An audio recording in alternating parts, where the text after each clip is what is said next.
really liking where the Browns are because of the quarterback conundrum. I would try to move forward with Shedeur and try to develop him and let him be your future. He's saying that Shedeur Sanders is going to be an Indianapolis Colt, and he's going to make Pat McAfee real happy. Shedeur Sanders is apparently getting traded to the Colts. Now, some people have the odds of Shedeur Sanders even making the team being as low as 14% and being just a fourth-string quarterback. Other people have him being the starter, but it seems like all Shedeur Sanders knows is grind, because he's just been grinding in this dead period between the actual offseason and starting our training camp. So here he is with another clip. I know we just talked about him grinding and doing extra videos. Well, we went to sleep, we woke up, and then he's another video. He's grinding with, I believe, this is the undrafted free agent player here.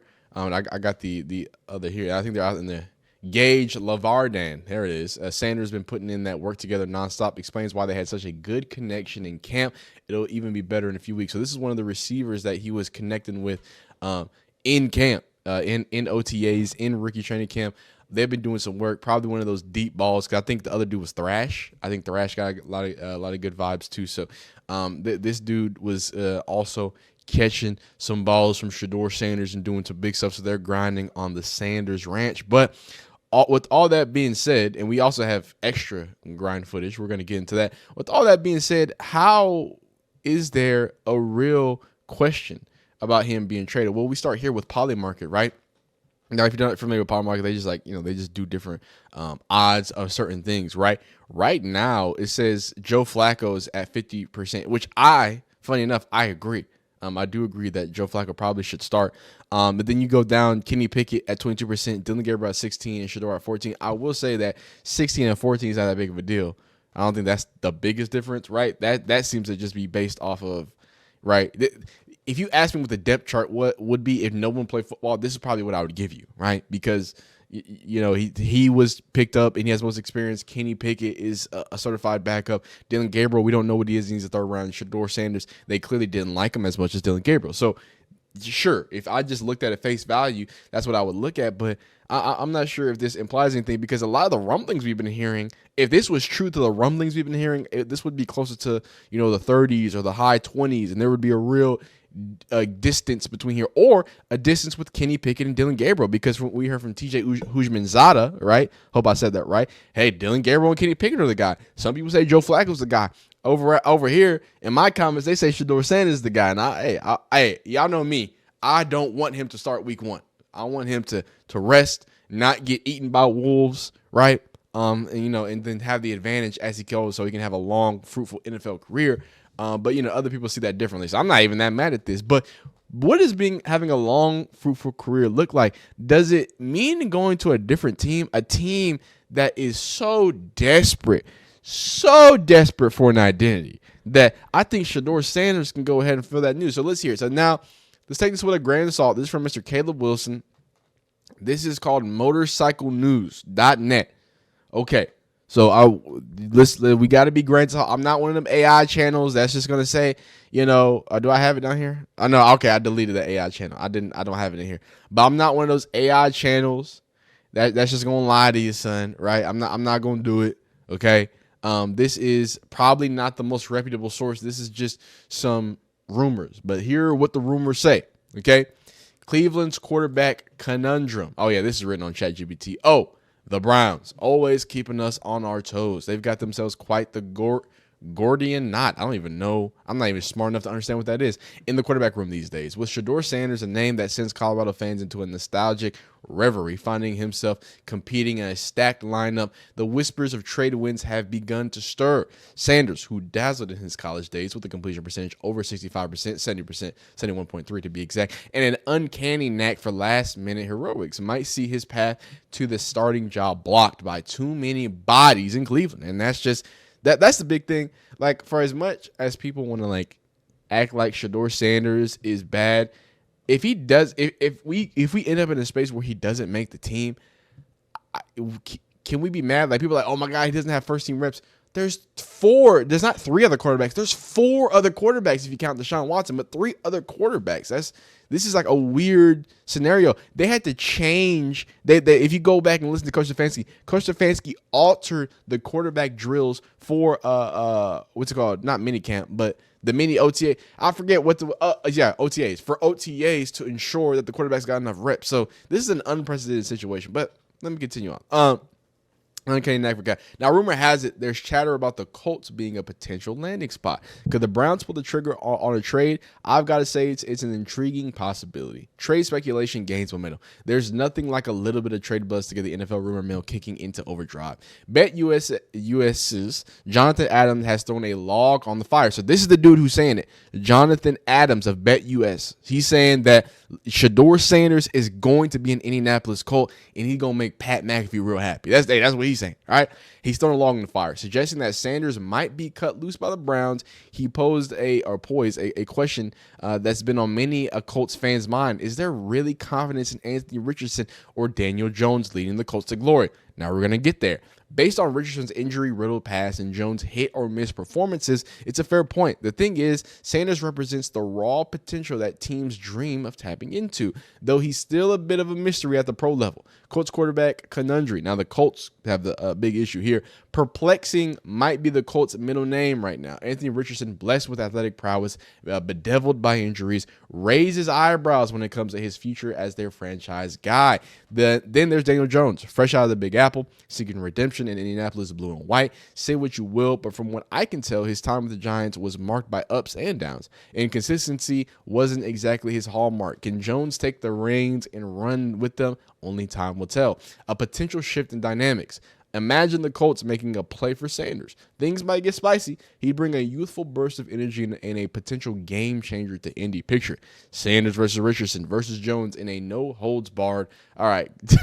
It's a little melodramatic. Such a contest could invigorate. Yeah, this is definitely written by AI.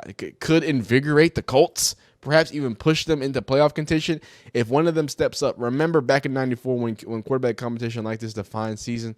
Well, this could very well be one of those defining moments for Indianapolis. Timing and trade possibilities. As much as the trade talk trickles our imaginations, or tickles it rather, don't expect any sudden moves before training camp kicks off on July 23rd. Andrew Berry, Cleveland's GM, is likely thinking it through.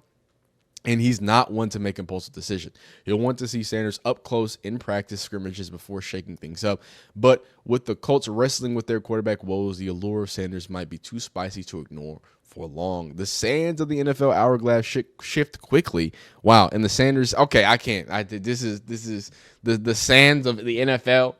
Anyway, you get the point. And here's the reason why I'm making a video on this, and I'm not just like throwing it away. The Colts do have a weird scenario. If you don't remember, Anthony Richardson, he just announced like some injury thing, or like he was going through more surgeries or XYZ. So as it stands right now, Daniel Jones is poised to be QB1 right now. And if you don't know, for the past few years, first off, rest in peace, Jim Irsay, right? That was a crazy scenario. I completely forgot that he passed. For real deal, rest in peace to Jim Irsay. But with an owner change, with a regime change, usually comes an ideology change. This Matt Ryan, Carson Wentz trying to throw all these old Phillip Rivers, these old whites at the problem because they just wanted Peyton Manning back. They wanted an Andrew Luck replacement. It never worked. So who's to say that either one, they're seeing that they've been just doing the same thing and failing, right? They're going off of all these potentials and thoughts, and I think Anthony Richardson is a potential guy, and we're gonna talk about him because I'm a Texans fan, and I know the Titans. It's weird about the Titans because they get mad because I talk about the uniform. They get so mad about that. I don't know why I get mad that I make uniform jokes. Like y'all, like, oh my God, you're crying about it. It's a joke about a uniform. I promise you, it's not that serious. It is just a joke. But something I'm not joking about is Anthony Richardson being a waste of time. He's done. He's riddled with injuries. He has another injury, right? But let me finish my point. My point is, with all that being said, Anthony Richardson is a project guy. Shedeur Sanders is a floor guy. Hey, he delivers the ball well. He can throw the ball. We know he can get to the ball in the places. How about we start there? Instead of going with Anthony Richardson, who is the exact opposite, who is all freak athlete, all potential, all rocket arm and insane alien like physical ability, but none of the consistency. Can't hit the broadside of a barn from 10 yards, right? He is what they should have been a running back. Like it's actually embarrassing to me that people try to make Lamar Jackson a running back in the day because he could actually throw the ball in college. Like this is dumb. Anthony Richardson was doing pirouettes in the backfield. He was just doing crazy athletics, but nothing. He only started like 7 games. There's like 13. So crazy to me. Real life combine warrior. So the exact opposite of that would be Shedeur Sanders. Hey, I get the ball in places. I'm not the fastest. I don't have the biggest arm, but I'm gonna tell you this. I'm gonna put the ball into place, and it's gonna make sense. So why would I think that the Colts would want to even, or why would I think that they don't like Anthony Richardson when he ranks this high when it comes to leaders in 10+ yard rushes by quarterbacks in 2024? After Anthony Richardson missed 6 games, he had 21 10+ rush yards, rush yard runs by a quarterback. The explosiveness cannot be denied, and clearly people really like Anthony Richardson. The Colts fans love him. I think after 2 years of this and a bunch of injuries and him openly saying he just didn't want to play because he was tired, and I'm not even that old school dude. I'm not even that mad at him. I'm not mad at him for doing that, really. What it shows me is that he's not committed to the team, though, right? And college level, I have a lot more grace because it's college. When you're getting paid millions of dollars and it's not your first, if it was your rookie season, hey, I'm trying to protect myself. Okay, it's a little different. But now you got to prove yourself and you don't even want, hey, I'm tired. It's not embarrassing for me because he said he's tired because I believe that he was tired. It's embarrassing that he's that tired, that he doesn't have enough gas to go. He clearly don't care. So to my Colts fans who are going to be like, oh my God, Anthony Richardson is so great. First off, the only quarterbacks worse under center last year were Daniel Jones and Anthony Richardson. You know what's funny? Joe Flacco is also one of the worst under center, apparently. Where is he at? Is he in here? I can't see him, but I think Daniel Jones. Oh, no, he's I'm sorry. He's right here. So Daniel Jones, Anthony Richardson, Joe Flacco. So Joe Flacco is actually the worst under center, man. I don't know, man. I don't know how this feels if Joe Flacco was literally the worst player. We do have to remember, like when people talk about, because going back to the core of the reason why a lot of people think Shedeur can start, or at least that Kenny Pickett can start, and why I don't understand why Joe Flacco was the leader. Dog, Joe Flacco was terrible last we saw him. Joe Flacco looked like he couldn't throw the football last time we saw him. And this efficiency shows here, right? These rankings show here. And I think it's interesting that the Colts have 2 of the worst. They had 2 of the worst, and now still have 2 of the top 3 worst quarterbacks under center. Now, that's only one part of the metric, right? But you have to understand the Colts are a run-heavy team. That's a problem. The Colts have a generational running back. So this is an issue. This is a problem for this type of offense that's run. So it's not simply that these teams or whatever, and I'm just giving up on Anthony Richardson. I do think that a change is happening because Daniel Jones seems to be the favorite, placing this year in case Daniel Jones is the starter for the Colts this year. Something to keep your eyes on. The Colts watch center Ryan Garland, Will Fuller depart. Indianapolis may be home to the top left tackle, left guard pairing with Quentin Nelson and Vernon Raymond. So it seems like the Colts are ready to do something. It seems like they might be able to do something. And it seems like Daniel Jones is out there with the guys, man. This is real deal spiel. So Anthony Richardson is dealing with what's it called? His injury situation. I don't know how available he's going to be during the season, throughout the season, XYZ, right? You got Shedeur grinding. You got what's it called? You got Daniel Jones getting closer. I think that if he gets traded to the Colts, the job is so much easier for him to win. Again, I don't think the job is hard for him to win in the Browns. The only reason why it's hard is strictly to do with the sheer number of people that he has to go against, right? But Joe Flacco he's no slouch, but he's not going to break any banks, right? We saw that he's going to have some shortcomings to his game. We saw last year that it wasn't that phenomenal. We see that it feels like with a regime change, the Colts might not be as open to continue on the Anthony Richardson, and I believe that it's done. So is it possible? I think so. I think it's possible that we see Shedeur Sanders get traded to the Colts, and if he gets traded to the Colts, I think it's one of the better scenarios for him. People were talking about Saints. If he goes to the Saints room, even if they drop a player, he's got 2 other people to compete against. If he goes to the Colts, he's only competing with Daniel Jones. Anthony Richardson's done. At least I think. I think y'all fell in love with the arm. Y'all fell in love with the prospect. Y'all fell in love with the idea of Anthony Richardson, but there's nothing else there. Speaking of Saints, what does an NFL player now, Spencer Rattler, feel? Yeah, I mean, he's a talented quarterback, as we all know. You know, he's going to have his own path. Everybody has a different path. You know, everybody can't go first round, second round. You know, everybody has their own path. So take it step by step, take it day by day. You know, I know he'll be great. I know he's, you know, got a level head and knows what to do. Obviously runs in the family. So I know he's going to work hard and be a great player. Hey, he knows they're going to work hard and be a great player. But I just want to take you to a throwback, right? Now we've seen all this work. We've seen all these things that he's been putting in.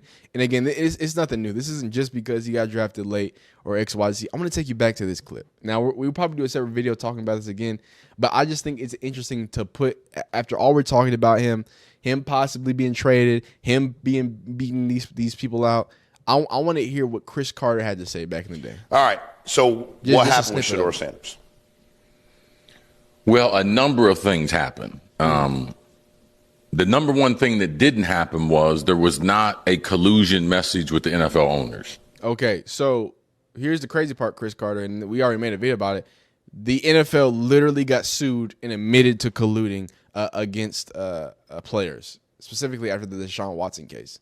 So that's probably a lie, because we've seen the NFL since he said this admit to collusion, and I'm sure Chris Carter knew that. But again, he wants to get clicks. You've never heard of Chris Carter's podcast, right? Until he said this. So I'll let him continue. Okay, what? Okay, a lot of people think that because they wouldn't be able to keep a secret like that, and they can't do it, but they couldn't shut up about it. They wouldn't be able to shut up about it. But every owner is very, very selfish. Now, why would I do something to my detriment? Like if I need a quarterback and I think this kid is it, what he didn't realize is the guys that have fallen in the draft before, they all had unusual traits. Like they had some superstar qualities to them. Now, some other things happened that made them fall, but Shedeur and his family, they overplayed their hand. Them thinking that he was in the same evaluation mode as Eli Manning. Oh, man. Here's my problem with Chris Carter. He has a personal problem with Deion Sanders because he said him and his family. He's clearly alluding to Deion Sanders. Then he says things like, why would you even compare him to Eli Manning? It's because the entire media and the people who are making mock drafts were. Y'all not going to gaslight. And I just want y'all to remember, because we're going to make a separate video. I just, in lieu of all this, in lieu of him working his butt off, in lieu of him doing all these different things, just remember the ignorant things that are said by people who actually know better and are painting things in certain ways because they have personal vendettas against people who were greater than they were. But, you know, it is what it is. Let me know how you feel. Do you think Shedeur should get traded? Do you think he's going to be traded to the Colts? Do you think it's a good opportunity for him? Y'all let me know down below in the comments. I really appreciate you rocking with me. Like this video if you like it. Dislike if you don't like it. Subscribe if you enjoy football content of all shapes, sizes, forms, and factors. Continue to be great. We'll see you next time. Peace.